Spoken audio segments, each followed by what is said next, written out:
Hello and happy Tuesday. Welcome to another episode of The Healing Home. I'm your host, Michelle, and today we are going to be talking about electroculture. It's one of the more popular topics that has been popping up all around throughout networks that at least I'm paying attention to in terms of the gardening aspect of things, natural ways to preserve what Mother Nature has brought to us and how we can cultivate better gardens and higher yields of crops and in turn a healthier lifestyle for ourselves and the people around us, right? So I am really honored to have my guest today, Matt Roeske of Cultivate Elevate. And Matt is one of the leading voices in this topic right now. And when I was doing my own research on my own accord about electroculture, I came across his channel and I really loved his demeanor. I loved his story. I loved how he is just kind of like very streamlined, straight to the point about this stuff. He's very well researched. And, with all of that said, he's just one of those people that I can tell is just really helping this movement come out and for more people to find it. So, Matt's a busy man, so we have limited time with him. So with that said, let's just get into it and help me in welcoming Matt to the stream. Hello. Hi, Matt. How's it going? Good. Can't complain. Awesome. Great to see you. Thanks for being here. Let's just jump right into it. And I wanted to say first, though, in honor of our show today, I brought in one of our solid copper spheres that we have. Ooh, So, nice. yeah, my boyfriend and I bought these, a handful of years ago at an event. It's a tarot symposium that comes through our area.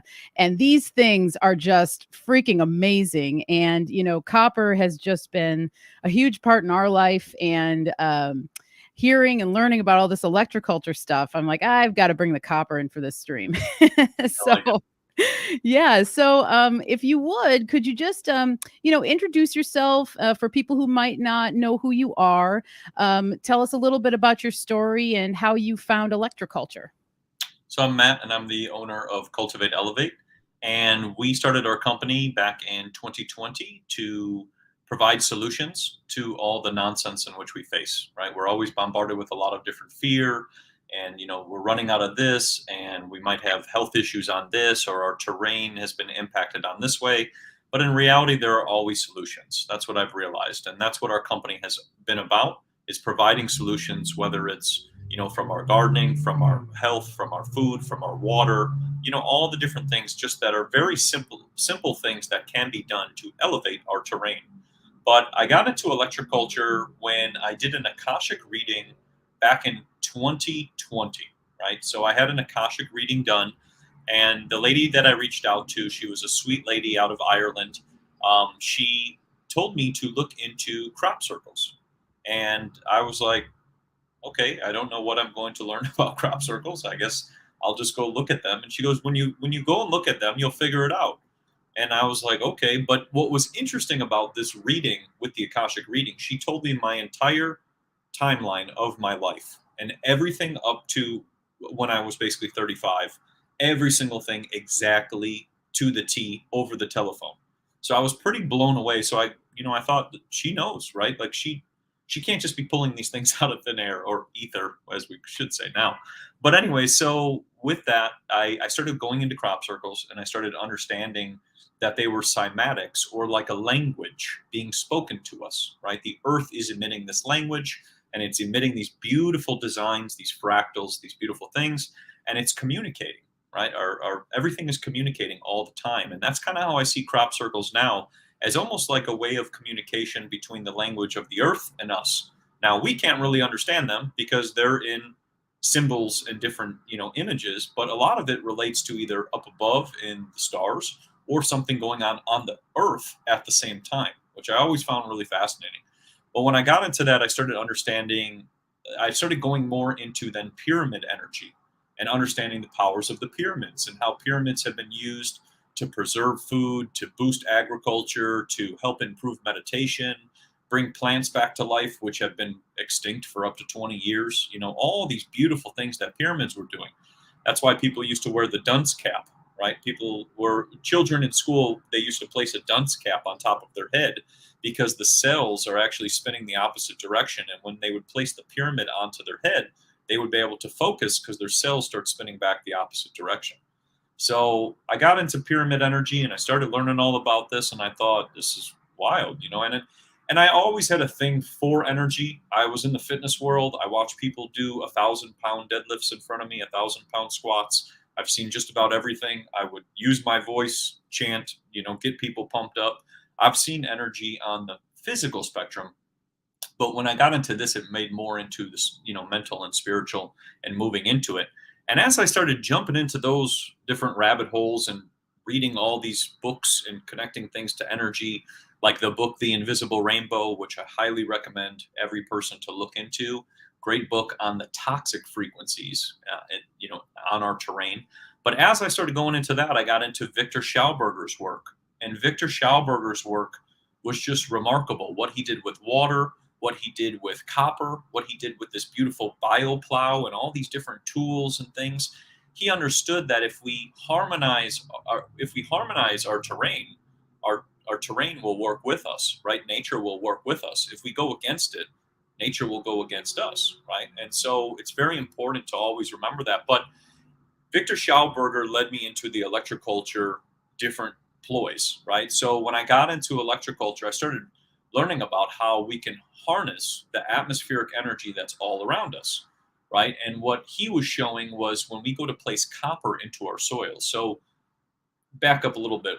When you get into electroculture, there's a very simple way to start. You can take a piece of wood, wrap it with copper, and make an antenna, place that into the soil, and that will work as an atmospheric antenna by providing the plants with energy and also harnessing the energy that's all around them. So that's the start of electroculture. But when I got into Victor Schauberger's work, he had this whole thing on how iron is very toxic to the soil. It blocks up the energy. It blocks up the magnetism. It leads to more slugs, right? A lot of people, when they're having slug issues, it's too much iron in the soil. And copper, on the other hand, is actually very healing. It helps retain moisture. It keeps the soil flowing with the energetic principle, and it's very beneficial. And as I got into these two topics, there was an article that came out that talked about how Victor Schauberger in the 1940s presented all of this to the Bulgarian government and said, I'm going to make you copper tools. I'm going to make you everything out of copper. I'm going to make you, different gardening tools, all these things out of copper. The government at that time told them that they were getting kickbacks from the fertilizer company. So they could not go through with this idea because it was going to compete against the fertilizer that they were selling at that time. So what they did was they put out a news broadcast that said anybody who uses copper in their gardens is going to yield too much food and not make enough money. So all the farmers at that time pretty much said, oh, we don't want to do anything with this, right? This is not good for us. We're not going to make any money. So all of Victor Schauberger's work was lost instantaneously like that.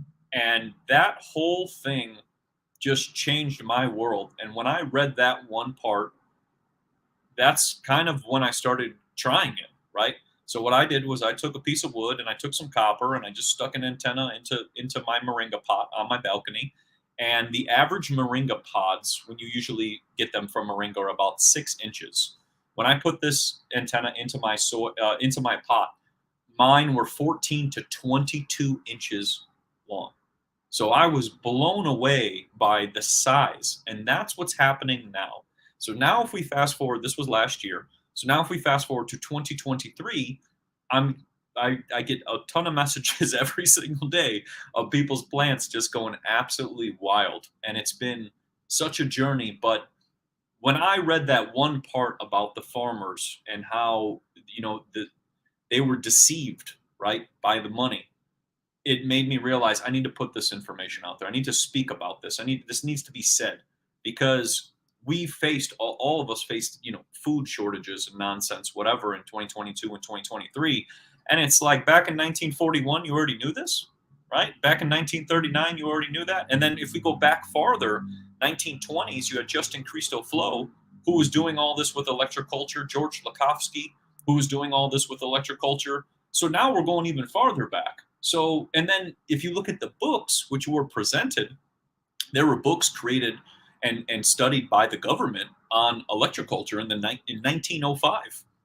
So you knew about all of these practices and tendencies and how we can boost our yields, but in reality, we were told a completely different story. So that's kind of the nutshell of electroculture and how I got into it. Yeah, wow. I love this. I love that story and the whole suppression. I mean, anybody who is looking into anything and trying to figure out how this world actually maybe probably works, we realize that there's been so much suppressed. So many things are an inversion, just a complete 180 of what is really going on. What they tell us is going on, you can usually assume that it's the opposite, right?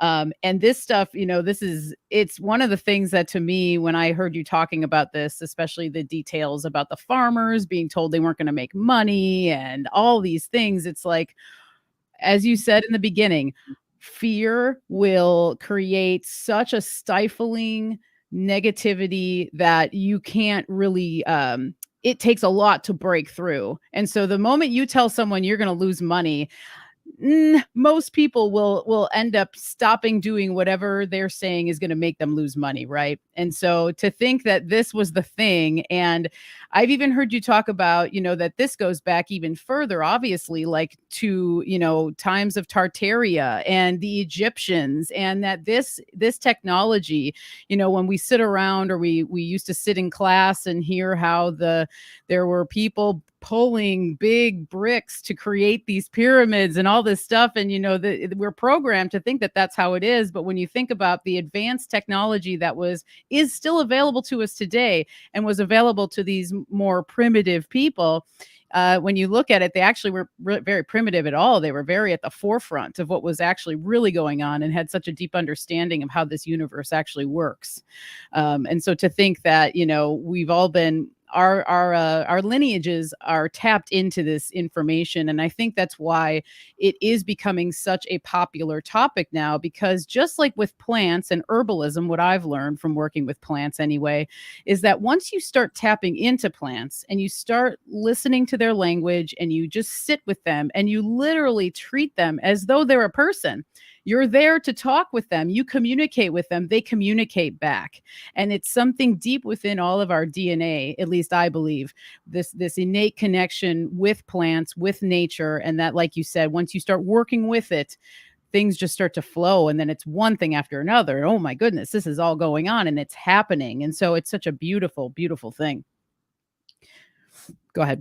I was going to say I completely agree. And there's a great book. It's called The Secret Life of Plants, Mhm. and by Peter Tompkins and or Christopher Tompkins, and they go into that. They talk about Baxter. I think Baxter or Baxter. He used to take an EKG system and set it up to plants, and plants would be exposed to somebody, let's say, crying or have an emotional state or getting wounded or just all different types of states. And the plants had the EKG went off on the plants every single time something was happening, and especially when something was happening to their owner, right? Because the plants were connected up to 2,000 miles away to their owner. And this was remarkable. He showed in one of his EKGs, the owner went out on like a skiing trip, I think, like fell down the mountain and broke his leg. And as they were recording the EKGs, the thing just started fluttering. And as the plant started fluttering and the EKG started going off, I believe his name was Baxter. He called up the owner of the garden and asked her, "Did you get injured?" And the guy goes, "Yeah, I just fell down a mountain." And it was shown that 2,000 miles away, the plants were picking up on them. And like you just said, Marcel Vogel talked a lot about this as well too, where he would sit down and sit with plants, and his wife would tell him, "How long are you going to sit there?" And he goes, "Until they start communicating." And he was a great soul who knew so much about crystals, quartz, and all these things. But he sat down and realized you can communicate with plants, right? They can read your emotions. They can read your thoughts. They have a central nervous system. There's sap, and they're the sap or the blood of the plant. These are all, like you said, things that we used to be connected to. But through our educational system, things just became trees, right? And it just became a species, and it just became, this is XYZ.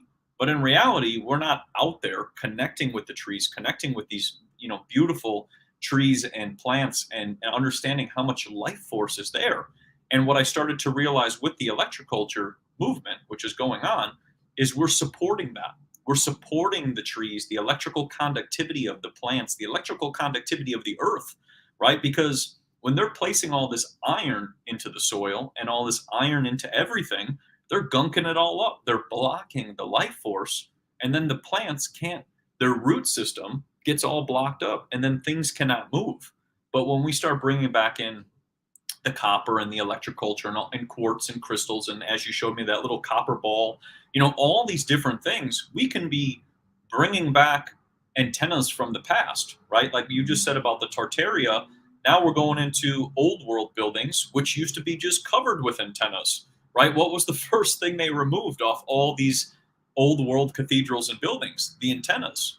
Why? Because those antennas can harness the atmospheric energy and also provide people with free energy, right? And that's, I think, the big kicker of all of this in which we're leading, is not only are we taking back our food and then also taking back our water, but we're also moving into a path where we can take back our energy and have our own energy for free, rather than this meter system and all this goofy stuff that we've been faced with for the last 100 years. Yes, entirely true. And, one of the things too with the energy thing, the dependency that we all have on it. And clearly, here we are at screens and, we have, we're using them and that and all of those things. So I'm grateful for it. But at the same time, it's like it's all about boundaries. You have to have boundaries within your life in general. And I think the whole idea of having to be plugged into something, and then dependent upon a company to truck in this electricity from wires and what have you. And, most people who are, sensitive enough, or even if you're not sensitive enough, you drive past these, we live in the Columbia Gorge. So there's a dams, throughout the gorge. And there's a pretty large one that's, it's far enough from us where it's not affecting us. But when you drive through that area, just the buzz that's in the air from all of this stuff.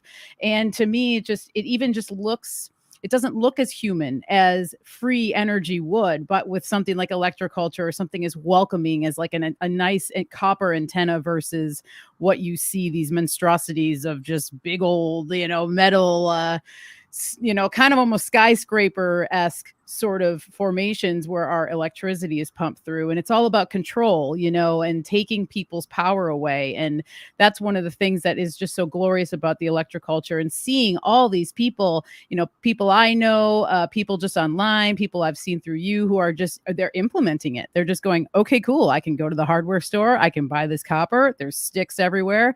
Let's go. And it's really cool to just see people taking it into their own hands. Because once we stop doing that, that's when more control can just come in, so it's been an interesting thing to just see people really taking this and running with it. It's cool. No, I absolutely love it. And everything that you just mentioned is also in that book, The Invisible Rainbow, of these Okay. toxic frequencies and power lines and the dams and all of this, right? Because think of what a dam is doing. It's blocking up the energy, right? The water cannot flow anymore. So it's holding everything back. And water is always flowing, right? Every creek, every river you see is always flowing. So you get this stagnant water, which has no more life force. Then you create dead water, and then you start to have all these weird algae blooms and everything else that they can't seem to figure out why it's happening. It's like because you've blocked all the life force from flowing. You're withholding it. And then when you go into, like you said, even those power lines and those things, right now you're cooking the top of the head.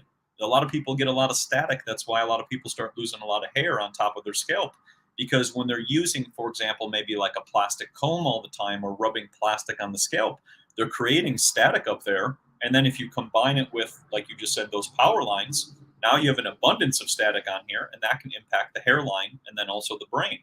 And I've realized with this electroculture movement as it's been going, the coolest part is that, like you said, the creativity, right? Finding copper, finding quartz, finding different things. And then I even had a friend, she took a voltage meter and was showing everybody how many volts she's getting.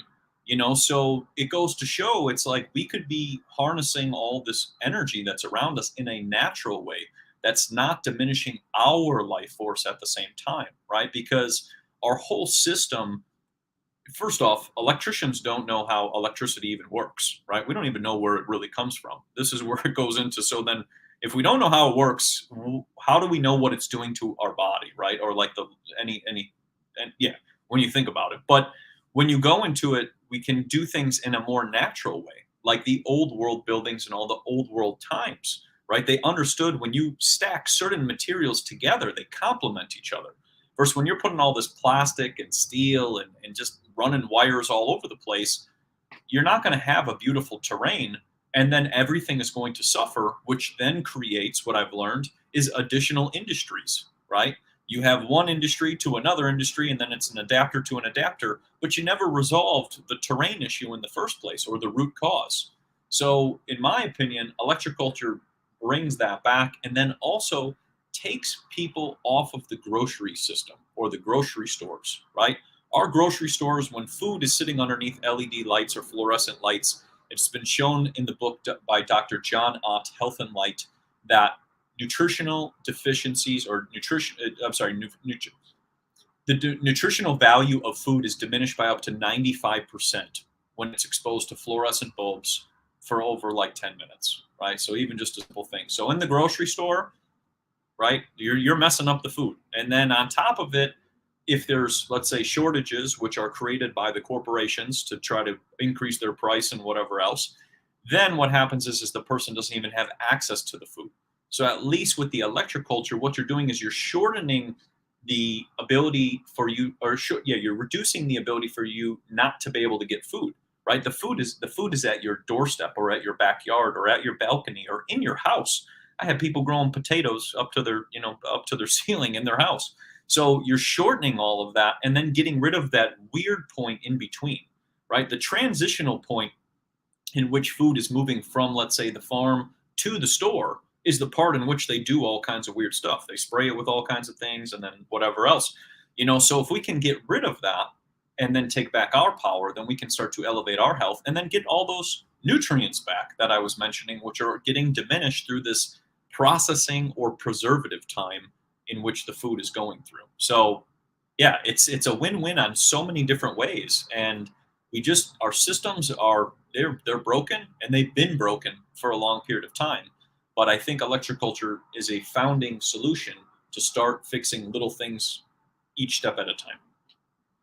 Yeah, I fully agree. And the grocery store oh my goodness. I mean, I could do a whole episode. I could do multiple episodes on all the things I noticed in a grocery store. But I'd never heard about the LED lights and how quickly the mineral content diminishes. But it makes sense because you're working with blue light versus the red light. The red healthy light, which is obviously more of what the natural sunlight would give us.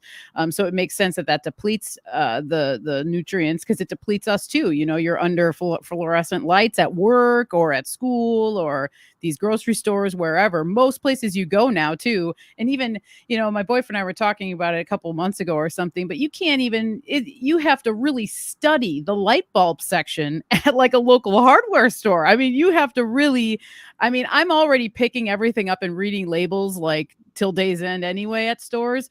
But with light bulbs, I was like, oh my God, can I just get a regular light bulb like that isn't LED? And you have to really read the fine print even on these light bulbs because most all of them are LED lights. And it's so wild to me how that goes. And I think too, what's cool, and I think what will happen with the electroculture, because one thing I observe in grocery stores is how people, it's like a mindless drone sort of thing. And so everything in there kind of allows you to go into drone mode. The lights, the crappy music, the straight lines of the aisle. You know what I mean? You're not really, I don't know. I think most people are really checked out when they're there.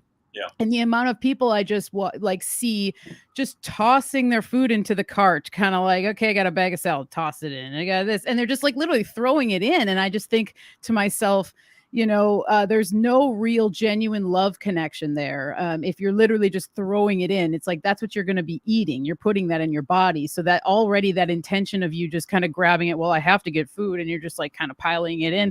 And then people do the same thing. They just pile it in their mouths and then they don't think about it or what have you. And so I think seeing more people doing this electroculture stuff and then realizing that they can produce food for themselves and their family, I think leading by example is always the best thing to do. And so I always try really hard to just do that in my own life, because I think that the more and more people that do this, there's going to be more and more people that may have never even considered gardening.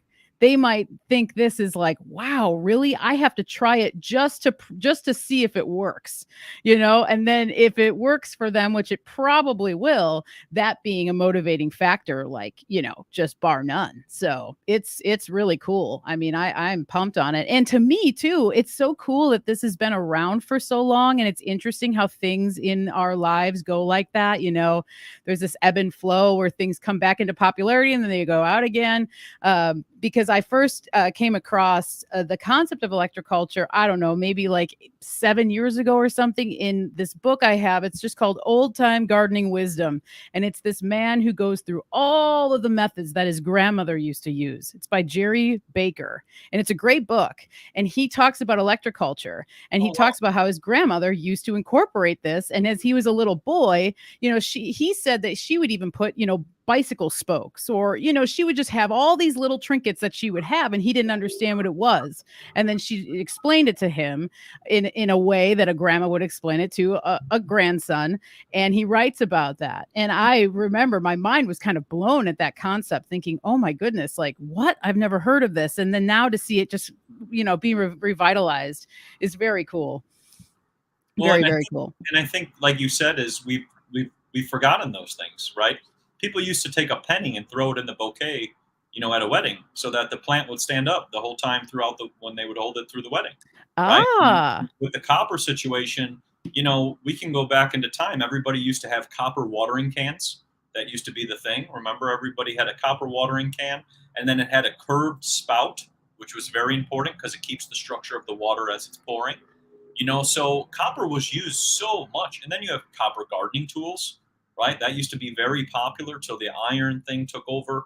And what I've started to realize is a lot of this information, like you just said, was lost because of the resets of World War I and World War II, right? When a lot of people were lost and a lot of information was removed from society during that time, a lot of this information or these practices were lost. And it was interesting because when I got into electroculture too, there was one book by Justin Christo Flo, which I believe he wrote in like 1910, but the only copy was uploaded in an Australian library, the PDF, and that's pretty much it. I haven't seen many other copies of that book, but if someone didn't upload that copy into a library and then it go on to, let's say, the internet, and we're all communicating now, a lot of his work was completely lost because all of the Google patents, or patents which used to be listed on Google, a lot of them were all taken off, right? When they had the 1951 Invention Secrecy Act due to national security, right? They would hide certain inventions because of the fact that they're, a national threat. But those could also be his apparatuses and other things related to using copper, free energy, all these beautiful things in which we can be doing. But yeah, with the electroculture, it just made me realize like a lot of this stuff was done in the past. And if we go back even a little bit farther, you go 1880s and then let's say 1850s, a lot of the the cathedrals, the mosques, the temples, the churches, they have atmospheric antennas on top of them that are usually connected to a piece of copper wire that runs down into the garden, which is next to them. And when you ever see all of these places, these sacred buildings or these sacred places, their gardens are nuts. They have sacred geometry. It's absolutely stunning. You're walking through orchards and seeing all kinds of things because they understood electroculture too. They just didn't talk about it, right? And then that also goes back to, in my opinion, the dependence, right? You're depending on, if they got all the food, you got to go to them. Just like if the grocery store has all the food, you have to go to them. And to take it one step further is the hardware stores, right? A lot of the stuff that they sell at the hardware stores is loaded up with iron, right? When you turn over all these things, they're all loaded up with iron, or they're made out of plastic. And that plastic was created by DuPont to diminish the life force or the energy, right? So you got these plastic water bottles or plastic watering cans. You got plastic and rubber hoses. You got these weird Wi-Fi things to tell you how much water to use and all kinds of weird, strange stuff, which is altering the frequencies. But you can almost say they're deliberately trying to make it harder for you to grow food so that you're more dependent on the grocery stores and the system. And electroculture, in my opinion, breaks all that because now you don't need any of the chemicals, you don't need any of the pesticides, you don't need any of that because things start thriving and bees start coming around, pollinators start coming around, all these beautiful things because they also pick up on energy. And that's a big reason why when a person has a garden and they're saying, I have all these bugs and I don't know why these bugs are eating my plants. The reason being is the bugs are coming to clean up the mess. They understand that the plant is on its last limb. It's emitting frequencies that it's showing that it's not going to be there. So the insects come and clean it all up, right? That's the beautiful part of nature. So if we spray things all over to get rid of the insects, right, then nature is not allowed to do its thing. And then there's no recycling process. And then you start to have even worse infestations and all this other stuff over time because you're going against nature. Dude, indeed. And oh, I love the weave with the iron. I'm very fascinated by because when I've been thinking about electroculture, when I sit and just meditate on this, one of the first things that comes to mind is with the copper being connected to Venus, which is, a feminine energy, obviously. And then when I start really thinking about this, it's like, okay, so I feel as though what we're really harnessing, we're like harnessing the energy of the divine feminine with this. Okay. And then, and I see you nodding because I know you understand this. And that's why I've been so excited to bring this up to you because it's just like when you think about Venus and the symbolic properties, the energetic properties, we're talking about fertility and beauty and warmth and all of these just abundant sort of energies, which is what you want in a garden. So it makes sense that we would be pulling this in, this copper Venus beautifying energy. And the iron is more masculine. It's more projective. It's more heavy. It can be even on like a magical level, like certain practitioners won't use iron, or there's very special circumstances where you would use iron and where you wouldn't use iron. And then, even like on a physical level, men have a higher level of iron in their blood, and then women have a higher level of copper. And so to me, it's very beautiful to kind of see these sorts of energetic weaves as well. And that's just one of the things that I kind of wanted to throw into the mix with you, because it's like one of the first things that popped into my head when I was really thinking about this on a symbolic level and what it really means and what we're really doing. And I don't know, what do you think about all of that kind of stuff? I mean, I think that plays a role on a lot of things because when you look at iron, how it's created, it's actually very difficult. Like it's almost like insanely difficult to make. So it's like, why are we using this then, right? It doesn't make a lot of sense. But I like what you said. It's really bringing that beautiful Venus energy, right? And also, too, copper has levitational properties, right? It's one of those beautiful metals that have levitational properties. So you're bringing that into your garden. You're bringing, it's kind of like, not to say you're doing like exterior design or interior design, but you're kind of bringing back different colors and different hues and different spectrums, right? The biggest thing, what I realized too with the color of the copper is it's the same color as the sun, right? So you're bringing that beautiful sun spectrum of that color into your garden, which we all know with everything going on in our skies and all this weird stuff, they're trying to get rid of that beautiful sun color that we see. It's all blue and white for the most part. You're missing out on that beautiful sunset or sunrise, which is the golden hour of the copper, right? So that copper comes in there. And then when you're combining, like we were just talking about, with different types of materials like quartz or lapis or, different types of stones, now you have different spectrums, different colors, which are also increasing the energy for your plants and your garden and your backyard. Because the coolest thing is watching all the animals. People send me pictures all the time of all of their animals, whether it's a cat, whether it's a dog, whether it's a bunny, whatever it may be. And they just love these antennas. and they just sit next to them, and they're always next to them. They're sleeping next to them. They're digging them up, whatever it may be, right? And you sit there and think there's something going on the energy level that we're not seeing, because all of the animals are picking it up, even the birds. I have every bird I can ever possibly think of sit above, my place, and sit and circle in front of my while I do these podcasts and all the other things.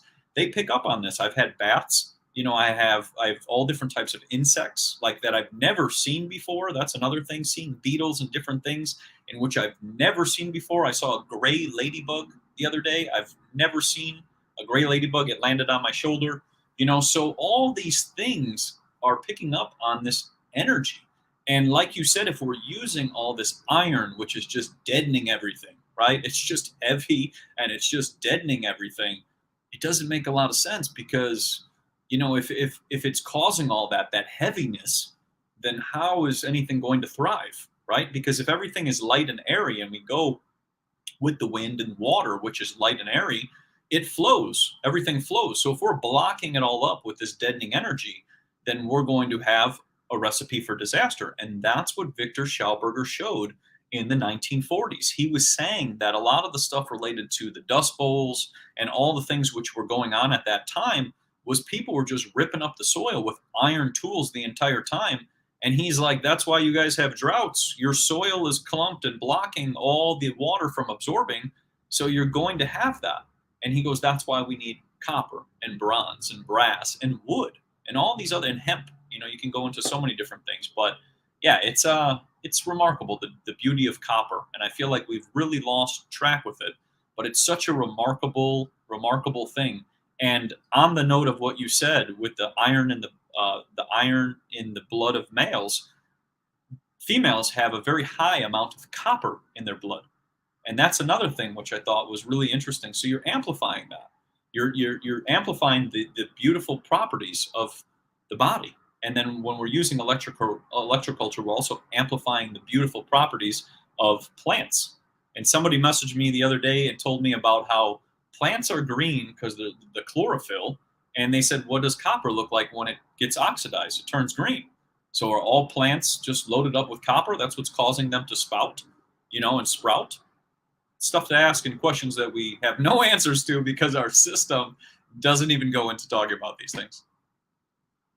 Wow, I love that point. Oh my goodness, that's such a great point about it turning green. Wow, I'm totally gonna meditate on that one. That's a good one.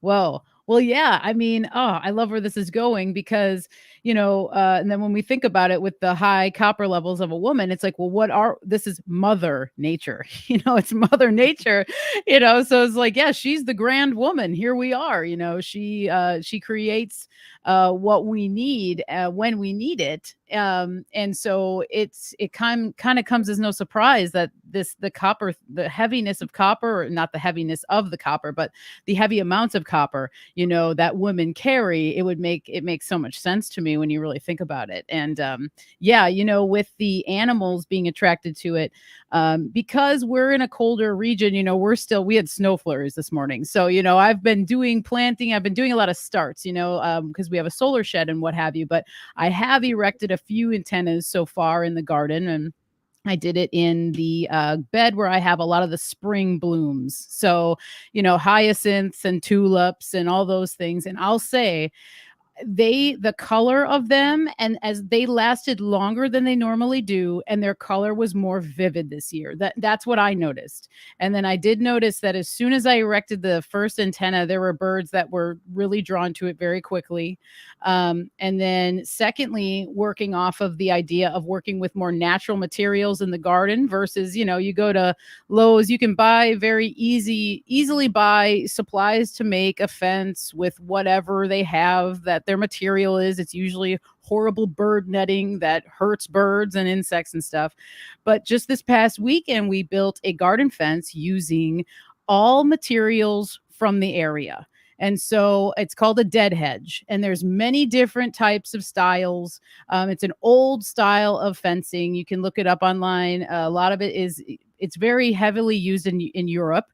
but you basically need no hardware whatsoever. You don't need screws, you don't need nails or anything. You're literally just using what's around you. And I'll tell you, we already have a lot of birds, but the amount of birds and animals that are just been attracted just from the wood, and so then my mind just starts going, oh, once I wrap this stuff with copper, baby, it's just gonna, it's gonna go. And so anyway, it's really cool because even just making trellises out of natural material, I think, is not only better for the environment, but it's better for your garden, and then it's better for bringing in these pollinators that are attracted to it, because this is what they know. They know the natural world. They don't know what Home Depot looks like. They don't know the products that are there, Right. and for good reason. They're better off for it. And so anyway, there's just so much beauty to work with, and I think that it also helps to flip your mindset from scarcity into abundance when you start working on projects like this. When you realize that, yeah, you may have to go out and buy yourself some copper wire, but you also might have some wire from an appliance that you might never use. You might be able to strip that, and there may be copper under there. You know what I mean? And I'm not saying everybody go to your cords and start stripping them, but it's there's so much stuff in the world that can be reused and recycled. And I think that when we start just like tapping into what electroculture is promoting, which is abundance versus scarcity, that is one of the best mind flips that you can do for yourself, for just for life in general. Because as we started off talking about how, fear is really interesting, and a lot of the programming works off of fear. And when you're in a scarcity mindset, you're typically fearful very often, and you're very anxious. And when you're in a scarcity mindset, you have a hard time focusing, you have a hard time just honing in on what's going on, making good decisions, using critical thought. And so anyway, I know I've heard you talk about this as well, but I just think that I just love this flip that is going to be naturally happening for the people that are ready to tap into it. Electroculture can be a way for them to actually start to change their mindset, which will change their life ultimately, really. Well, and I completely agree with you. And also, like you said, you're using what's around you. Even when I was talking about creating these antennas, I've explained, when people are creating antennas, go into your backyard. Pick up wood that's in your backyard, that is already in your backyard, because it resonates at the same frequency as you. And it's interesting because I was reading a book the other day, and they were talking about how there's a thing called wood waves, which are the low emitting frequency that come off the wood, right? So if you think about it, if you created that entire fencing system based out of wood with no weird things in it, right? You just used wood. Think of the waves that are coming off of that fencing at, let's say, about 2 hertz. I think it's 1.6 hertz, which is phi or phi, whatever that is. So 1.6 hertz that are coming off the wood, right? So now if you're stacking them on top of each other, what are you then creating? The piezoelectric effect that we learned about in school. So now you're amplifying that field. And then, like you said, all these birds and everything start picking up on that. They know where to go, right? Philip Callahan, in his one book, explained, if you're ever hungry, just follow the animals. They'll know exactly where to go. The birds, they know exactly where the food is. Just follow them, and that's the thing, is as we do all this and we implement all of these things, we're balancing out our terrain, and then also assisting nature. Mother Nature needs help, right? Like, we can't just expect, these people who want to save us are not about saving us, that's for sure. It's quite the opposite. So Mother Nature needs its help, and we have to do it at our, in my opinion, the grassroots level. And that's what this has kind of started, where people are now just designing different things, trying different things, using different shapes, using different materials, and working with whatever they have too, right? Because everything that you have, you might have big stones in your backyard that are maybe like granite stones, and you could take those stones, stack them up on top of each other so that they're all pretty much kind of like a dolmen. That's what they used to do with the Druids. But the dolmens, and that will amplify the energy fields of the backyard just by simply stacking the stones on top of each other. So we can be using all these natural or materials from nature, right? Not all these weird plastics. Because when I started researching and understanding plastics, I started realizing that they block the ether, which is interesting. So if we're putting all this weird plastic all over, you're blocking the ability for the energy to flow. Versus when you're using wood and stone and everything that's in your backyard, the energy can flow right through it and then flow right around it using copper as well too. So yeah, there's endless possibilities with this, and I think it just opens up the doors into so many more things.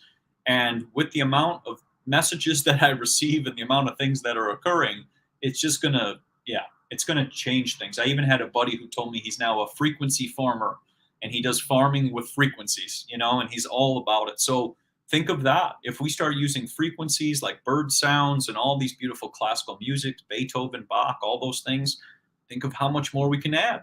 And that was shown in the book Dorothy Redelack, The Music of Sound and Plants. She showed all of that sounds can increase plant growth, right? So if we have all this noise all around us, it's diminishing that.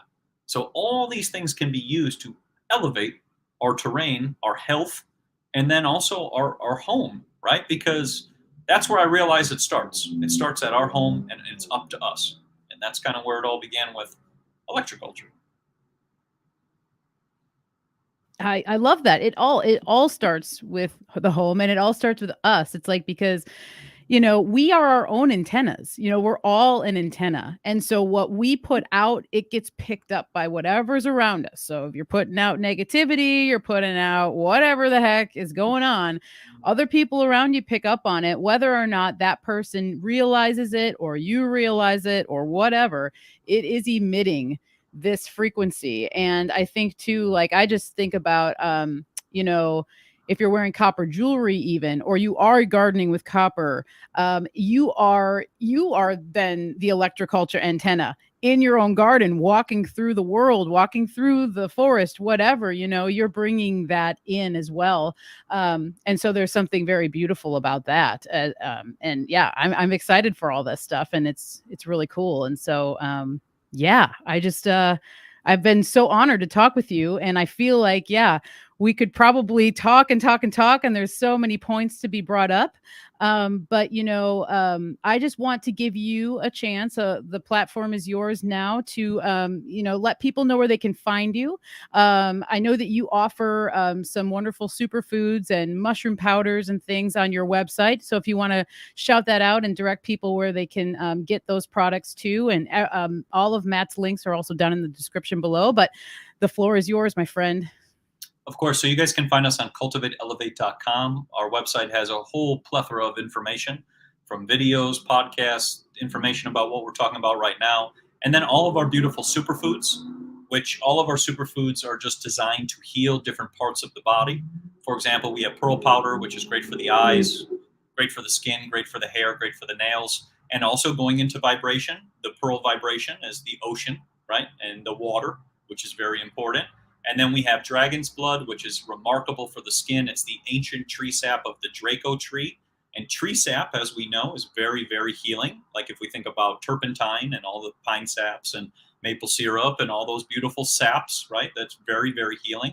And it can work really well for, anything related to skin and related to the digestion, the brain, energy. If people are having maybe chronic fatigue, shilajit can also be a great one, which can provide the body with 84 of 102 minerals and get the body going again, getting the digestion going, and is loaded with fulvic acid, which fulvic acid is the same stuff that's in the soil that's keeping everything just going. So, we're big on food as our sources, right? Everything is from nature, and we don't put any preservatives or fillers or any weird things in any of our stuff. It's all just as pure as it can be.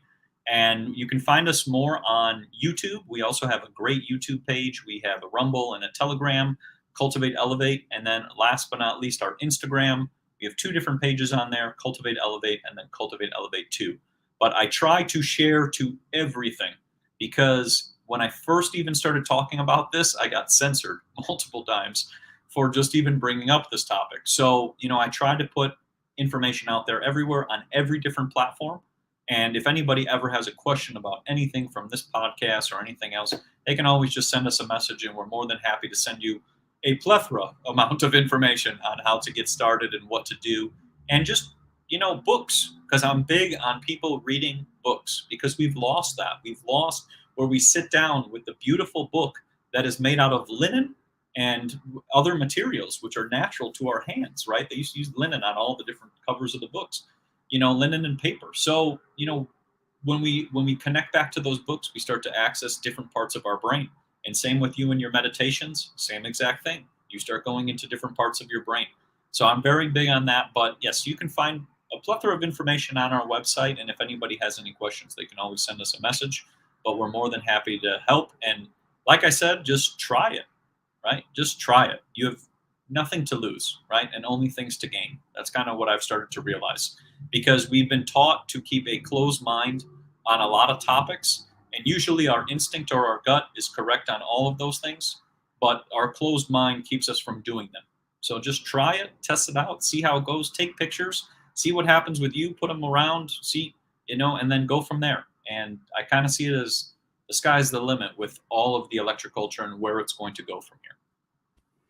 Beautiful. I couldn't agree more. And just want to say thank you for all the work you're doing. And I have to commend you for, yes, your social media game is very good, because that's one of the things that I noticed about you, is that you are sharing so much of this stuff. And that is the point of social media, to be social. And so when I see people doing that, you're working with the tool in the way that it's meant to be worked with. And that's how you get your stuff out there. And so, yeah, highly recommend Matt's channels. And I've learned a lot just by watching and listening to what he's doing and all the interviews he's been having. So again, thank you for everything you're doing. And thank you for spending some time with us here in the Healing Home. I really appreciate it. And I hope to talk to you again in the future at some point. Yeah, we can riff a little bit more on all of this stuff, and maybe get into some other areas that kind of coincide with this, but it all is connected. So thank you so much. No problem. Happy to be here, and you guys have a great day. Yep, you too, Matt. See ya.